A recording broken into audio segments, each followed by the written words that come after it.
அவர் சொல்லியிருக்கார், ஒரு உழைப்பாளி அவங்ககிட்ட நீ வேலை வாங்குற, ஏதோ ஒரு வேலையை நீ அவங்ககிட்ட சொன்ன, அந்த வேலையை அவன் செய்து கொண்டிருக்கிறான். அப்படி செய்து கொண்டிருக்கும்போது அவனுக்கு வேர்வை வரும். அந்த வேர்வை துளியானது நிலத்தில் விழுவதற்கு முன்பே அவனுடைய ஊதியத்தை கொடுத்து விடு என்கிறார் அண்ணா அவர்கள். எத்தனை பேரா இருக்கீங்க?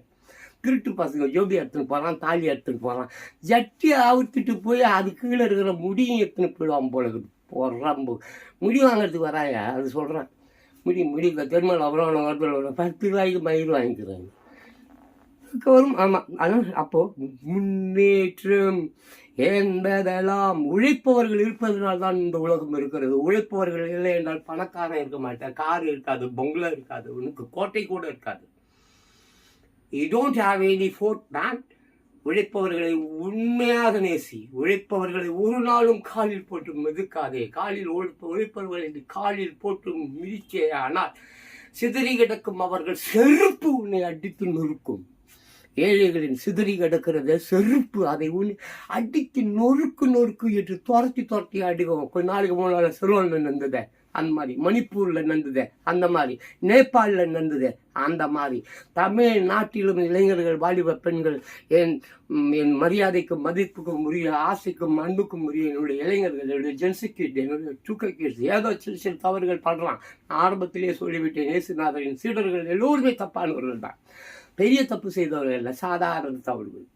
அப்படிப்பட்டவர்கள் தான் பிற்காலத்தில் இயேசுநாதரின் சீடர்களாக இயேசுநாதரை ஆசானாக ஏற்றுக்கொண்டு இயேசுநாதருக்காக உயிரியை தந்தார்கள். துரத்தி அவர்கள் கொலை செய்யப்பட்டார்கள். இயேசுநாதரை எப்படி சிலுவையில் அறிந்து கொண்டார்களோ அதே போல அவருடைய சீடர்களையும் துரத்தி வாட் இஸ் ரோம். ஆமாம், ரோம் நாட்டை சேர்ந்தவர்கள். அதில் ஒருவர் தான் தாமஸ் தான், நம்ம சென்ட் தாமஸ் மவுண்ட். அங்கே அவர் இறந்து அங்கே எழுதி வச்சிருக்கிறாங்க. அது வந்த வருடங்கள் அங்கே எழுதிதான் பொய்யாக ஏன் உண்மையாக நம்ம அந்த ஆராய்ச்சிக்கு போனால் இயேசுநாதருக்கு குடும்பம் இருக்கிறதுங்கிறார்கள். ஆமாம், இயேசுநாதருக்கு குடும்பம் இருக்கிறது, எல்லாருக்கும் இருப்பா. ஆமாம், நம்ம என் தலைவர் தான் இவர் இருக்கிறார். இவர் மிகவும் பாதிக்கப்பட்டது குடும்பத்தால். ஆமாம், இவருடைய குடும்பத்தால் பல துன்பங்களை பொண்டாட்டியால் அனுபவிச்சிங்கன்னு. பொண்டாட்டி எல்லாருக்குமே தொல்லை தான்.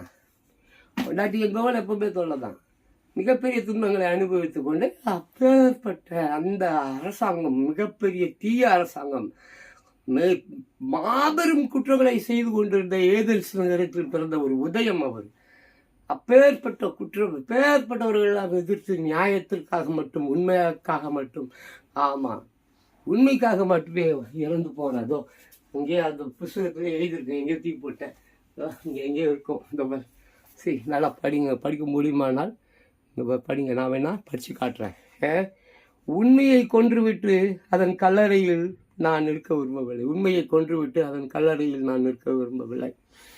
உண்மைக்காக என் உயிரையும் தருவேன். அப்படித்தான் உயிரை தந்தார். உண்மைக்காக என் உயிரையும் தருவேன். நானும் அப்படித்தான் உண்மைக்காக என் உயிரையும் தருவேன். அன்புமிக்கு பாசமுக்கு மாபெரும் உயர்ந்த சிந்தனைகளை கொண்ட சினிமா துறையில் அத்தனை விஷயங்களும் இருக்கு தெரியும்.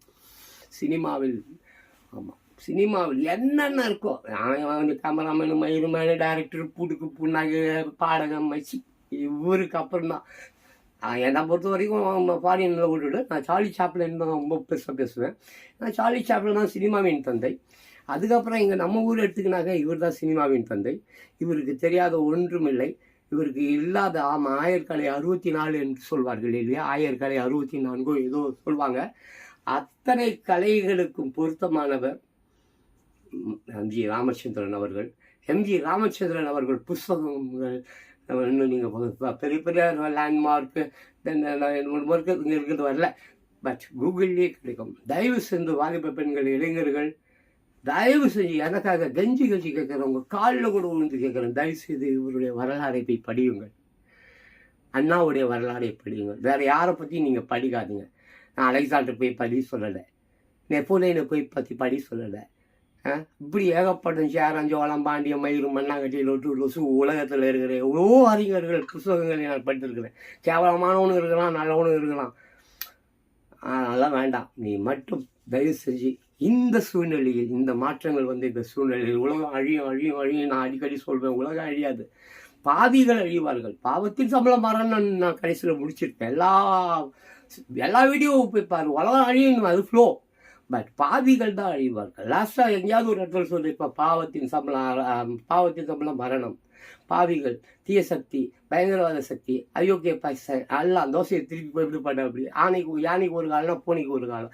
இது வரைக்கும் ஃபுல்லாக என்னது யானையுடைய காலம் இருந்தது. ஏரி மீச்சு எல்லாத்தையும் வாழைத்தோட்டம், அந்த தோட்டம், அந்த கிராமம், இந்த கிராமம்னு எல்லா கிராமங்களையும் வாழைத்தொப்பு, அந்த தொப்பு வீட்டுக்குள்ளே போடுறது, இப்படி பூந்து அழித்து கொண்டிருந்தது. இப்போ பூனையின் காலையும் தொடங்கப்பட்டது. பார்க்கறதுக்கு பூனை அப்படி தான் இருக்குது, எதுவும் செய்யாது. பார்க்கறதுக்கு பூனை என்னப்பா அது என்னப்பா பண்ண போகுது, அப்படி தானே. இனி போக போக பாருங்கள் பூனையின் ஆதிக்கம் என்னவென்று. புலியின் ஆதிக்கமா பூனையின் ஆதிக்கமா வேணாம், இது போக போக